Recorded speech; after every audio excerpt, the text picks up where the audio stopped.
Good morning. मेरी recording कुछ तकनीकी कारणों से ख़राब हो गई थी। आज हम परसेंटेज के कुछ सवाल देखेंगे। तो देखते हैं। पहला क्वेश्चन है, 80 रुपये की किसी वस्तु को 100 रुपये में बेचने पर परसेंटेज लाभ क्या होगा। तो देखिए, सबसे पहले तो लाभ कितना होगा। लाभ होगा इसका 20 रुपया। 80 रुपये की वस्तु है, 100 रुपये में बेच रहे हैं, तो लाभ हो जाएगा 100 माइनस 80 यानी 20 रुपया। क्रय मूल्य इसका कितना हो जाएगा, तो 80 रुपया। फिर हम इसका फॉर्मूला जानते हैं, तो क्या होगा, लाभ बटे क्रय मूल्य गुने 100 यानी 20/80 गुने 100। तो अगर हम इसको काट देते हैं तो 20 चौके 80 और 25 चौके 100, तो 25% जो है इसका उत्तर आ जाएगा। तो एकदम सीधा सा सवाल था ये। चलिए कुछ और टेढ़े सवाल को भी हम लोग लेते हैं परसेंटेज के। ये परसेंटेज का जो सवाल है ना, आपको स्कूल से लेकर के आगे सभी एग्जामिनेशंस में देखने को मिलेगा।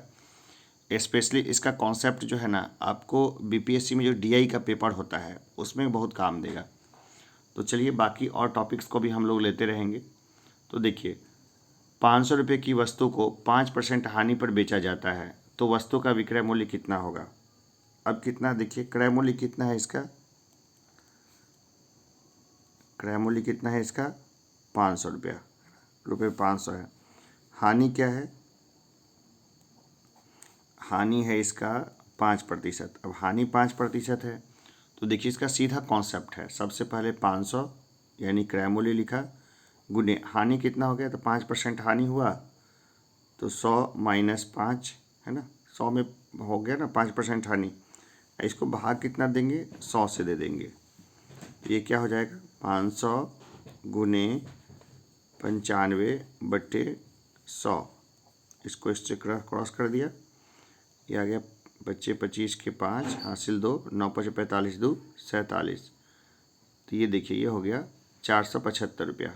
ठीक है, एकदम सिंपल है, एकदम आसानी से निकल जा रहा है, कहीं कोई समस्या नहीं। देखिए तो 475 रुपया जो है ना, ये इसका उत्तर हो जाएगा, आंसर हो जाएगा। चलिए नेक्स्ट सवाल को लेते हैं, एक और सवाल को लेते हैं। ये सवाल है, 600 रुपये में किसी वस्तु को बेचने पर 20% लाभ होता है, वस्तु का क्रय मूल्य क्या है। देखिए किसी वस्तु को कितना बेचा जा रहा है, 600 रुपये में, ठीक है, और वस्तु को लाभ कितना हो रहा है, 20% का लाभ हो रहा है। तो लाभ हो रहा है तो हम लोग देखेंगे क्या हो रहा है, लाभ हो रहा है। वस्तु का क्रय मूल्य पूछा जा रहा है कि वस्तु का क्रय मूल्य क्या है, ठीक है ना। 600 रुपये में किसी वस्तु को बेच दिया गया था, ये विक्रय मूल्य दिया हुआ है और क्रय मूल्य पूछ रहा है। तो क्रय मूल्य जानने के लिए हम लोग क्या करेंगे, क्रय मूल्य कितना होगा, 100 होगा।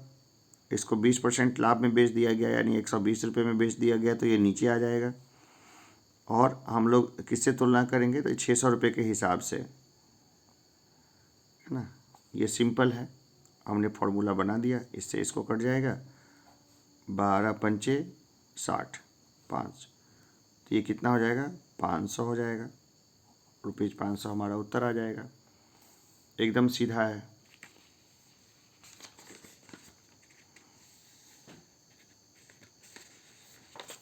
अब देखिए अगला क्वेश्चन है, किसी वस्तु को 300 रुपये में बेचने पर 25% हानि होती है।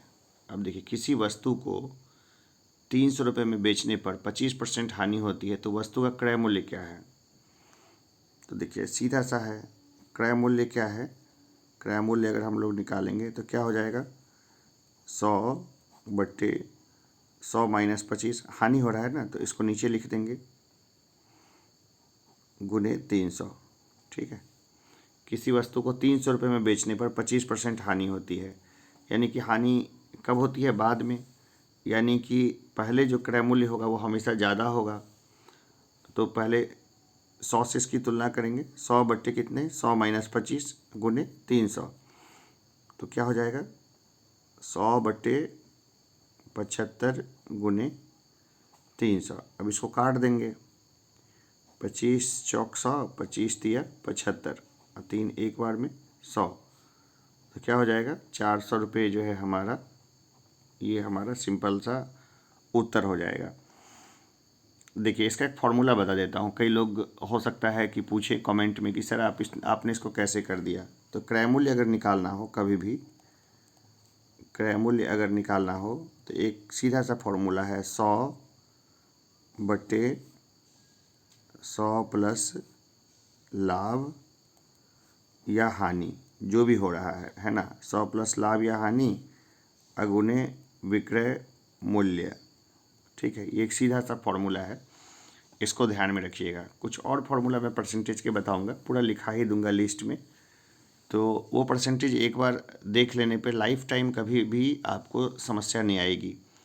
भले स्कूल के एग्ज़ाम दे रहे हो या कोई कॉम्पिटिटिव एग्ज़ाम दे रहे हो या बीपीएससी का या फिर यूपीएससी का डीआई डेटा इंटरप्रिटेशन के सवाल बना रहे हो, वहाँ कहीं भी समस्या नहीं आएगी। डीआई के सवाल में हम लोग जानते हैं कि आपने एक बार लाइन ग्राफ, बार ग्राफ या पाई चार्ट से एक बार आपने डेटा निकाल दिया, उसके बाद आपको यही कॉमन एवरेज के यानी औसत के, रेशियो प्रोपोर्शन के, अनुपात समानुपात के, लाभ हानि के यानी प्रॉफिट लॉस के, एवरेज के यानी औसत के, यही 4 चीज़ों के मेन जो है कॉन्सेप्ट आपको ज़रूरत पड़ेंगे उनको सॉल्व करने के लिए। अगर ये कॉन्सेप्ट क्लियर है तो सवाल कहीं नहीं रुकेगा।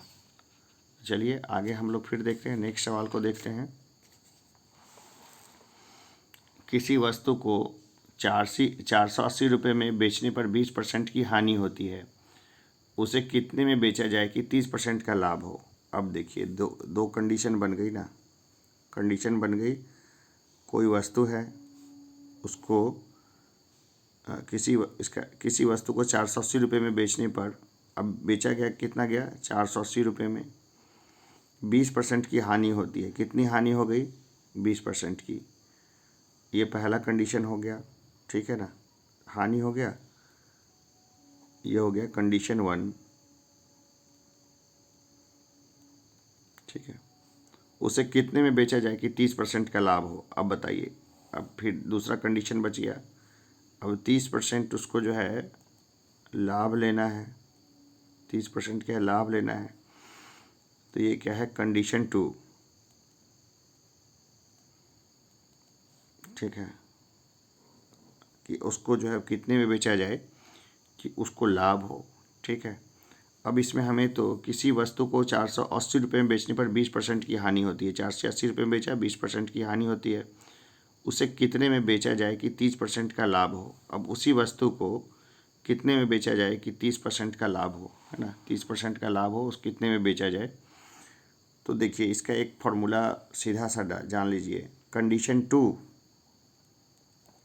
बटे कंडीशन 1 गुने, है ना, ये 480 आ जाएगा, है ना, 400, यही तो एक डेटा दिया हुआ है। अब कंडीशन 2 में हम लोग देखते हैं कि 20% का क्या हो गया, कंडीशन 2 में देखते हैं तो 30% का लाभ हो रहा है, तो कितना हो जाएगा, 130 लाभ हो रहा है ना, तो 130 बट्टे, अब 20% की हानि हुई थी कंडीशन 1 में, तो बट्टे क्या हो गया, 80, गुने क्या हो जाएगा, 480। बस इतने से ही हमारा काम चल जाएगा। अब इसको सॉल्व कर लेते हैं, इससे ये कट गया, 8 छक 48, ये हो गया, 13 छक 78, ये 780 रुपया, ये रहा हमारा 780 रुपया ना। एकदम आसान है। इस तरह का सवाल हो तो हम लोग 2 कंडीशन बनाते हैं और कंडीशन 2 को हमेशा ऊपर रखते हैं। तो चलिए एक सवाल और इसी टाइप का लेते हैं, जिससे ये कॉन्सेप्ट जो है वो आराम से क्लियर हो जाए। अब ये है, किसी वस्तु को 375 रुपये में बेचने पर 25% का लाभ होता है, तो उसे कितने में बेचा जाए कि 20% की हानि हो। अब देखिए इसमें भी 2 कंडीशन बन रही है, कोई वस्तु है उसको कितना है, 25% लाभ पर बेचा जाता है, ठीक है, तो कितना हो जाता है, 375 रुपया हो जाता है। ये क्या है, फर्स्ट कंडीशन, ठीक है। अब देखते हैं सेकंड कंडीशन में क्या हो रहा है कि हानि हो रहा है, 20% हानि हो रहा है, सेकंड कंडीशन हो गया, ठीक है। दूसरा कंडीशन हो गया। अब हम लोग क्या करेंगे, इसका एक देखिए क्वेश्चन को एक बार फिर से पढ़ लिए। किसी वस्तु को 375 रुपये में बेचने पर 25% का लाभ होता है तो उसे कितने में बेचा जाए कि 20% की हानि हो। कितना, 25% लाभ पर बेचा जाता है, ठीक है, तो 375 रुपये का हो गया, ये पहला कंडीशन। 20% हानि पर इसको बेचना है, ठीक, उसे कितने में बेचा जाए कि 20% हानि हो जाए। अच्छा, अब उसको बेचना है तो ऐसे में क्या हम लोग देखेंगे कि हमेशा क्या है, कंडीशन 2 ऊपर रहेगी बटे 1 अगुने एक ही डेटा तो दिया हुआ है 375, ठीक है। तो हमारा देखते हैं क्या होगा, उसको कंडीशन 20% हानि पे बेचना है तो 100 माइनस 20 यानी 80 बटे कितना, तो 25% लाभ पे बेचा जा रहा है बटे 125 और गुने 375। अब बस इसको काट लेना है। कैसे काटेंगे, 5 5 का 5 3 8 5 30 5 दूनी 10 11 12 2 25 25 16 बट्टे 25 25 से ये कट जाएगा क्या टोटल ही, 25 25 से फिर से काटते हैं, 25 25 5 7 35 36 37 2 25 25। अब ये फिर कट जाएगा, 15 25 75। 16 और 15 को हम लोग गुना करेंगे, 15 छक 90 के 0 हासिल 9 और 15 का 15 16 17 18 19 20 21 22 23 24 240 हमारा उत्तर हो जाएगा, है ना। तो देखिए कितनी आसानी से हमने इस सवाल को बनाया। किसी वस्तु को 375 रुपये में बेचने पर 25% का लाभ होता है तो उसे कितने में बेचा जाए कि 20% की हानि हो। तो देखिए पहला कंडीशन लगा कि उसको 25% लाभ जो है वो हो रहा था तो 375 में जा रहा था, ये पहली कंडीशन। फिर 20% जो हानि हुई तो ये दूसरी कंडीशन।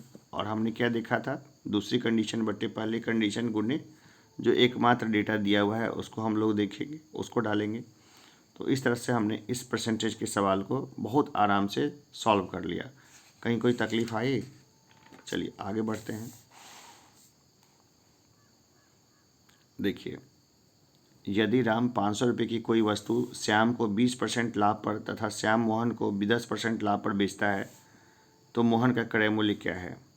वाह, ये तो बड़ा अच्छा क्वेश्चन हो गया।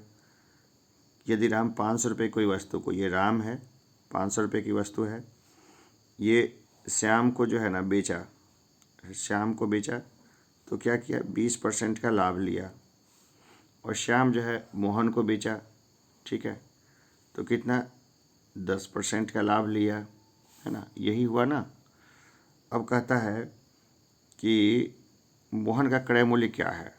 अब मोहन जो है, ये रहा मोहन, तो मोहन का क्रय मूल्य क्या है। अब जाहिर सी बात है कि इसको देखेंगे, क्रय मूल्य तो ज़्यादा ही होगा ना, 2 बार जुड़ गया। देखिए सीधा सा सवाल है, इस तरह का सवाल है ना तो एक ही चीज़ है कि 500 ये जो था शुरुआत का मूल्य गुने 20% बढ़ा तो 120 बट्टे 100 कर दीजिए, 10% बढ़ा तो गुने 110 बट्टे 100 कर दीजिए। सीधा परसेंटेज का जो कॉन्सेप्ट था इसको सीधा हमने लगा दिया, सीधा कॉन्सेप्ट है। अब इसको इससे क्रॉस किया, इससे इसको क्रॉस किया, यहाँ से ये भी क्रॉस हुआ, यहाँ से ये भी क्रॉस हुआ, ठीक है।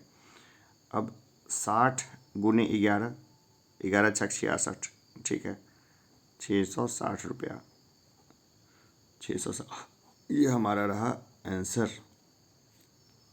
आपने इसको समझा, 2 बार मूल्य वृद्धि हुई, ठीक है ना, एक बार लाभ हुआ, दूसरी बार भी लाभ हुआ, एक बार 20% लाभ हुआ, एक बार 10% लाभ हुआ। इस हिसाब से हमने दोनों लाभों को तरीके से यहाँ पर जोड़ के तो मोहन का जो है क्रय मूल्य जो है वो ज्ञात कर लिया। तो मोहन को 660 रुपये का पड़ा। ये ज़्यादा तकलीफ़ हो तो ऑफलाइन क्लास में मैं बताता ही हूँ, वैसे सारे बच्चों को ऑफलाइन क्लास में पढ़ाता ही हूँ, हिंदी इंग्लिश दोनों में पढ़ाता हूँ। तो यहाँ पर तो ज़्यादातर बच्चे हैं ना इंग्लिश मीडियम में, खुशी वगैरह है, उनको तो मैंने ये चैप्टर पढ़ा दिया है। खास करके डिस्काउंट वाला एक चैप्टर था जिसमें ये कॉन्सेप्ट लगता था परसेंटेज का। तो आगे फिर देखते हैं राम कोई वस्तु 20% लाभ पर श्याम को तथा श्याम उसे 10% लाभ पर मोहन को बेचता है। यदि मोहन का क्रय मूल्य 660 रुपये है तो राम का क्रय मूल्य क्या होगा। सिंपल सा क्वेश्चन है, बहुत आसान है। राम कोई वस्तु 20% लाभ पर श्याम को तथा श्याम उसे 10% लाभ पर मोहन को बेचता है। यदि मोहन का क्रय मूल्य 660 रुपये है तो राम का क्रय मूल्य क्या होगा। देखिए, राम कोई वस्तु 20% लाभ पर श्याम को बेचता है तथा श्याम उसे 10% लाभ पर मोहन को बेचता है। यदि मोहन का क्रय मूल्य, यदि मोहन यहाँ है ना, तो इसका क्रय मूल्य 660 रुपया है। ठीक है, तो मोहन का क्रय मूल्य 660 रुपये है तो राम का क्रय मूल्य क्या होगा, यानी राम जो पीछे है तो इसका क्रय मूल्य क्या होगा, तो कम ही होगा। तो देखिए, फॉर्मूला तो आप आराम से बैठा लेंगे। भाई इसका उत्तर ना मुझे कमेंट में दीजिएगा। तो 660 गुने 100/120 गुने 100/110। भाई इसको सॉल्व कर लीजिए, यही उत्तर आ जाएगा। तो ये मुझे कमेंट बॉक्स में बताइएगा। अभी कमेंट कीजिए कमेंट बॉक्स में कि आपका क्या उत्तर आ रहा है।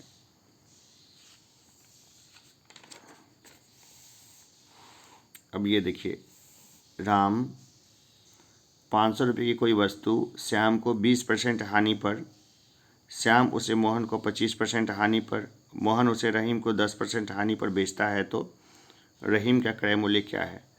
क्वेश्चन को ध्यान से देख लीजिए, एक दो बार देख लीजिए, हो सके तो स्क्रीनशॉट लेके रख लीजिए।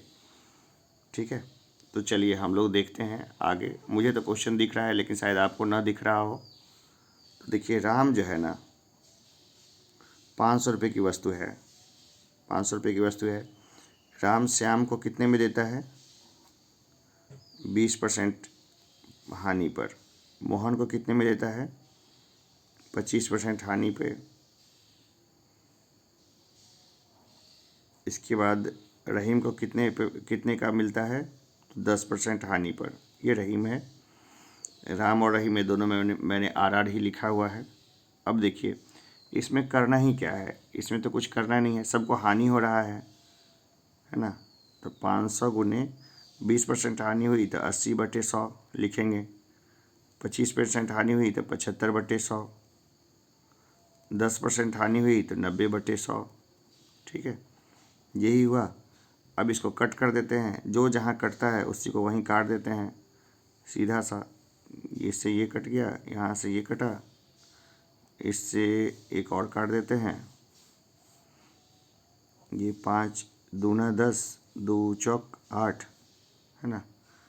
नीचे में बचा 25 तिया 75, 25 चौके 100, 4 दूनी 8, 1 9, ये 4 25 चौक 100 कट गया। ये 25 तिया 75, 25 चौक 100, ये 4 से देती है 4, यहाँ इसको ऐसे ही रहने देते हैं, छोड़ देते हैं।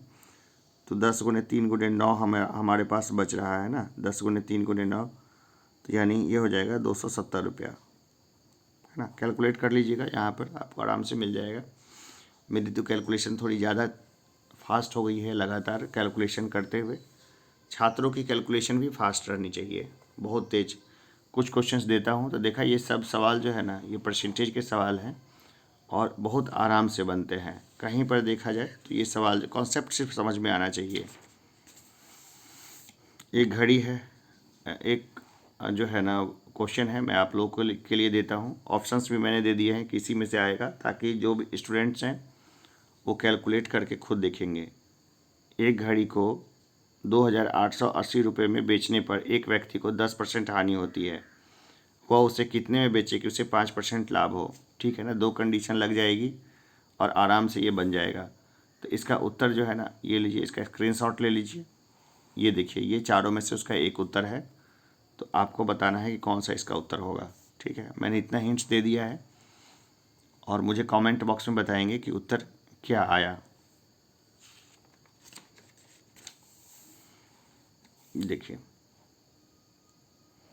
यदि किसी वस्तु को 5% हानि की अपेक्षा 10% लाभ पर बेचा जाता है तो विक्रेता को ₹75 अधिक मिलते हैं, वस्तु का क्रय मूल्य कितना है? क्या क्वेश्चन है? यदि किसी वस्तु को 5% हानि की अपेक्षा 10% लाभ पर बेचा जाता है, ठीक है, 5% हानि की अपेक्षा कितने पे? 10% लाभ पर बेचा जाता है, तो विक्रेता को ₹75 अधिक मिलते हैं, तो वस्तु का क्रय मूल्य कितना है? ठीक है, बहुत आसान क्वेश्चन है ये, एक फार्मूला पे बैठा लेना है, ठीक है ना।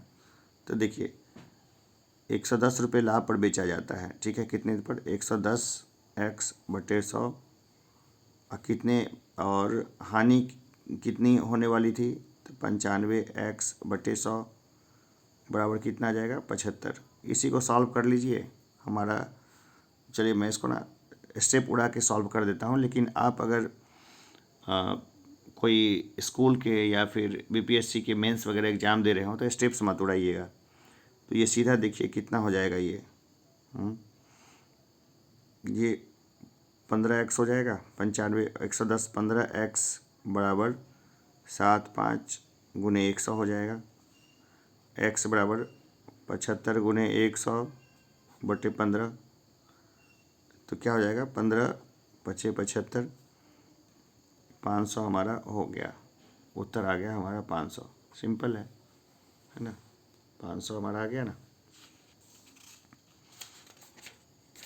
चलिए आगे देखते हैं। एक वस्तु को 450 में बेचने पर दुकानदार को 25% हानि होती है, वह इसे किस मूल्य पर बेचे कि उसे 25% लाभ हो? भाई बहुत आसान है, मैंने चारों ऑप्शन भी लिख दिया है, 700, 750, 800 और 900। इसका जो जवाब है ना, ये भी मुझे आप लोग सॉल्व करके खुद कमेंट बॉक्स में दीजिए। इस तरह के सवाल मैंने पीछे डिस्कस कर रखे हैं। अगर सवाल ना हो तो आप पीछे के कॉन्सेप्ट पे जाएं, वापस से देखें, फिर बनाएं, फिर सवाल को अटैम्प्ट करें, ये सवाल बन जाएगा, है ना। इस सवाल को बनने में कोई समस्या नहीं आएगी।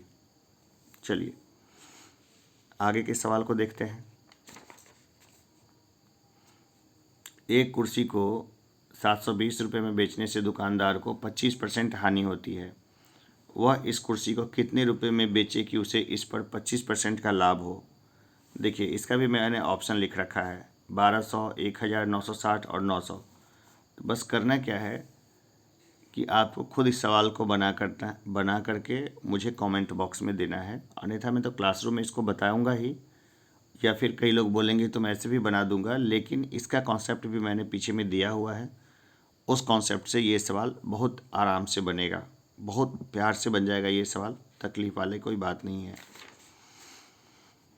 अब देखते हैं 14 नंबर क्वेश्चन। किसी वस्तु को 20% लाभ पर बेचने से उसे 20% हानि पर बेचने की तुलना में 60 रुपये अधिक प्राप्त होते हैं, वस्तु का क्रय मूल्य कितना है? देखिए तो सिंपल सवाल है, आराम से बन जाएगा, ठीक है। अभी जस्ट इसको बताया है, किसी वस्तु को 20% लाभ पर बेचने से उसे 20% हानि पर बेचने की तुलना में 60 अधिक प्राप्त होता है, तो कितने में बेच रहा था? 120x/100 में, और कितना 80x/100, यहीं से प्रश्न से बराबर कितना हो जाएगा? 60 हो जाएगा। किसी वस्तु को 20% लाभ पर बेचने से, है ना, तो 20% लाभ पर बेचने से उसे 20% हानि पर बेचने की तुलना में, तो 20% हानि की बेचने की तुलना में कितने 60 रुपये अधिक प्राप्त हुए, तो ये बन गया ना समीकरण 120/x 120x/100 minus 80x/100 equal to 60। अब देखिए सीधा है, सीधा कितना हो जाएगा? 40x बराबर 60, ठीक है, 60 गुने कितना हो जाएगा? 100। x बराबर 60 गुने 100/40। भाई इसको इससे काटा, इससे काटा, है ना, ये कितना कर जाएगा? 25 चौके 100, 25 6 पंचे 30 के 0 हासिल, 3 छदनी 12 13 24। देखिए 150 रुपया उत्तर आ जाएगा सीधा। ये सारे सवाल बहुत आसान हैं और बहुत आसानी से सॉल्व किए जा सकते हैं, और हम लोग मिथिला एकेडमी में जो हमारे जो बच्चे हैं ना, उनको इन सब सवालों में इतने पारंगत कर देते हैं कि कोई सवाल उनको हार्ड लगता नहीं है। इससे पहले भी काफ़ी अच्छे रिजल्ट दिए हैं हमने, और आगे भी काफ़ी अच्छा रिजल्ट देंगे। मतलब ये समझिए 66 बीपीएससी में तो डीएसपी तक बने थे हमारे अंडर के निकले हुए लड़के। और चलिए आगे बढ़ते हैं, फिर देखते हैं फिर सवालों को। इन सब बातों के लिए काफ़ी टाइम मिलेगा बाद में। ए ने कोई वस्तु बी को 25% लाभ पर, बी ने वह वस्तु सी को 20% लाभ पर तथा सी ने डी को 10% लाभ पर बेची। यदि डी ने इसे 330 में खरीदा हो तो ए ने उसे कितने में खरीदा। देखिए एकदम क्वेश्चन का स्क्रीनशॉट ले लीजिए, ठीक है ना, क्योंकि अब आपको क्वेश्चन दिखेगा नहीं, मुझे तो दिखेगा, मैं नोटबुक को ऊपर कर दूंगा, मुझे तो क्वेश्चन दिखता रहेगा। तो चलिए देखते हैं। सबसे पहले तो ए ने कोई वस्तु बी को 25% लाभ पर बेचा, ठीक है। बी ने वह वस्तु सी को 20% लाभ पर तथा सी ने डी को 10% लाभ पर बेची, ठीक है। सबको क्या हो रहा है, लाभ लाभ हो रहा है ना। यदि डी ने इसे 330 में खरीदा तो ए ने उसे कितने में खरीदा। देखिए ये तो इसका कॉन्सेप्ट मैंने पीछे दे दिया था, लेकिन फिर भी ये सवाल मैं बना देता हूँ, ठीक है। ए ने कोई वस्तु बी को 25% लाभ पर बेचा, तो ए ने कोई वस्तु, यहाँ पर तो कोई रेट नहीं दिया हुआ है, 25% पे किसको दिया, बी को दिया। बी ने इसको सी को दिया कितने पर, 20% पे दिया, किसको दिया, सी को। सी ने डी को दिया कितने % पे दिया, 10% पे, किसको दिया, डी को। अब यहाँ पे इसका वैल्यू आ गया 330, ठीक है। तो ये बढ़ा हुआ वैल्यू होगा। अब इसका दाम पूछ रहा है कि ए ने इसको कितने में खरीदा, तो ए ने जाहिर सी बात है कम में ही खरीदा होगा, ये तो कॉमन सेंस की बात है। तो ये अगर निकालना है तो हम लोग कैसे निकालेंगे, विक्रय मूल्य जो है गुणे कितने, 100/125 लिख सकते हैं इसको, 100/125 गुणे 100/120 गुणे 100/110। अब बस यही हमारा जो है बेसिक हमारा समीकरण बन गया यही। अब इसको सॉल्व कर देंगे तो क्या हो जाएगा, हमारा 200 रुपये आ जाएगा। सॉल्व कर लीजिएगा, मैंने इसको पहले सॉल्व करके देखा हुआ है। पढ़ाने से पहले मैं खुद ही काफ़ी प्रैक्टिस करता हूँ कि कहीं खुद ना कहीं उलझ जाऊँ। जाहिर सी बात है 3-4-5 घंटे की मेहनत होती है, तब जाके 1 घंटे की क्लास हम लोग ले पाते हैं क्लासरूम में। हर बार हर क्लास से पहले मिनिमम जो है ना 2 घंटे की मेहनत होती है, तभी 1 घंटे या आधे घंटे की क्लास ठीक से ली जा सकती है। चलिए फिर हम लोग आगे देखते हैं। एक घड़ी को 1140 में बेचने से 5% हानि होती है। इस घड़ी को कितने में बेचा जाए कि इस पर 5% लाभ हो। बहुत सिंपल सा सवाल है, मैं इसमें ऑप्शन दे देता हूँ। ये ऑप्शंस मैंने 4 दे रखे हैं, इन चारों में से एक उत्तर होगा। तो आप इस सवाल को बनाइए, कमेंट बॉक्स में मुझे बताइए, ठीक है। चलिए आगे चलते हैं ना, तो आगे रहने देते हैं। एक सवाल है, इसको छोड़ देता हूँ, इस सवाल को नहीं लेते हैं, है ना। ये इतने तक ही हम लोग रहने देते हैं आज। और इन सारे सवालों को प्रैक्टिस थोड़ा सा करना है, देखना है। आगे मैं क्लासरूम में परसेंटेज के टेस्ट लूँगा, परसेंटेज दूंगा मैं बनाने के लिए, तो सभी छात्रों को इसको बनाना है। तो अभी छुट्टी है तो भी घर पे आराम से पढ़ना है सभी लोगों को। हिंदी इंग्लिश दोनों में मैं क्लासेस को लूँगा और बहुत तरीके से लूँगा। तो अभी के लिए इतना ही, फिर मिलते हैं एक छोटे से ब्रेक के बाद। तब तक लगातार पढ़ते रहिए और एग्ज़ाम की तैयारी में कहीं भी ढील मत दीजिए। धन्यवाद।